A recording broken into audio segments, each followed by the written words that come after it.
Bonjour messieurs. Bonjour. On écoute Le Monde changer, vous savez, sur Europe 1 le matin. Les évolutions de la société, il y en a énormément, du monde entier.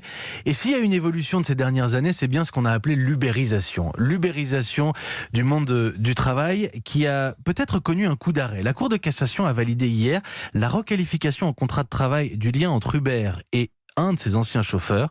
C'est une première en France. Comprenez bien, il n'est plus partenaire, il n'est plus prestataire, il est considéré comme salarié d'Uber. Un véritable changement pour le modèle économique d'Uber. Kevin Mention, vous représentez plus de 300 travailleurs de ces plateformes.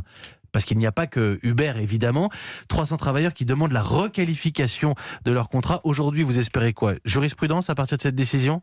Oui, tout à fait. Il y a déjà eu plusieurs jurisprudences dans d'autres dossiers pour d'autres plateformes, notamment Take It Easy, on en a beaucoup parlé, qui avaient lancé le mouvement. Aujourd'hui, c'est un arrêt fondamental parce qu'il va beaucoup plus loin. La jurisprudence donne des critères qui sont beaucoup plus généraux. Donc oui, ça touche aujourd'hui toutes les plateformes et on espère lancer un signal d'alerte, un stop pour tous les abus aussi qu'on constate dans ces plateformes, pour leur dire si vous n'arrêtez pas ces abus, il y aura du salariat derrière, des requalifications en contrat de travail. Jérôme Pimaud, on va parler de ces abus dans un instant. Vous étiez donc coursier pour Deliveroo, vous êtes toujours en procédure avec eux.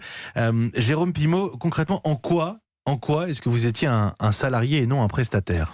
En fin de compte, on devait s'inscrire sur des plannings, on devait porter des vêtements. On devait trimballer leur marque en fait sur notre dos dans la rue pour être visible, et puis en fin de compte l'application nous dicte tout ce qu'on a à faire.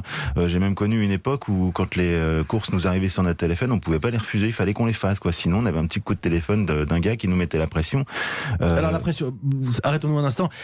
Il vous met la pression si vous dites non, cette course je la fais pas. Oui, mais on te rappelle que tu as quand même signé un contrat dans lequel tu t'engages à faire des courses pour nous, des livraisons, donc voilà. Alors pourquoi tu as signé un contrat si tu veux pas faire la course? Parce que la course m'emmène trop loin, et que j'ai pas signé pour être dézoné dans Paris, pour traverser Paris, j'ai signé pour être dans une petite zone à Paris. Et donc voilà, ils nous mettaient des petits coups de pression comme ça jusqu'au jour où... Et ce genre de relation, Kevin Mention, ça c'est une relation employeur-employé.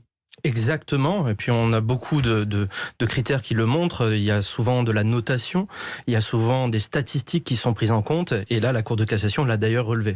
Est-ce qu'il faut qu'on imagine aujourd'hui que les 28 000 chauffeurs Uber vont devenir 28 000 salariés, avec tout ce que ça implique derrière, de charges salariales, etc., etc. Ils vont devenir 28 000 salariés d'Uber ? Alors, pas obligatoirement. On pense par contre que l'URSSAF va en profiter certainement pour redresser des rappels de cotisation. C'est important, puisque c'est l'argent de tous les cotisants qui est en jeu. Maintenant, Uber a plusieurs choix. Soit elle salarie tout le monde, soit elle respecte le statut d'indépendant, et à ce moment-là, elle n'est pas obligée de salarier. Parce qu'aujourd'hui, je crois qu'il y a 150 chauffeurs Uber, ce qui n'est pas énorme sur ces 28 000 qui demandent à être requalifiés comme salariés. Certains, Jérôme Pimaud, vous n'avez pas goûté cette forme de liberté de créer votre emploi, votre propre finalement micro-entreprise, au démarrage en tout cas? On y croit au début, sauf que quand on s'aperçoit qu'on est complètement dicté par l'application, et je vous rappelle les coups de pression qu'on se prend au téléphone, évidemment que non, on s'aperçoit très très vite de l'arnaque, et puis un jour on en parle à un ami juriste, et puis il dit non, en gros t'es pas auto-entrepreneur, t'es salarié. Mais pourquoi? Mais parce que la subordination est appelée, il te l'explique, et tu comprends que ces plateformes-là se sont conçues sur un modèle qui est une arnaque en fait. C'est un casse social.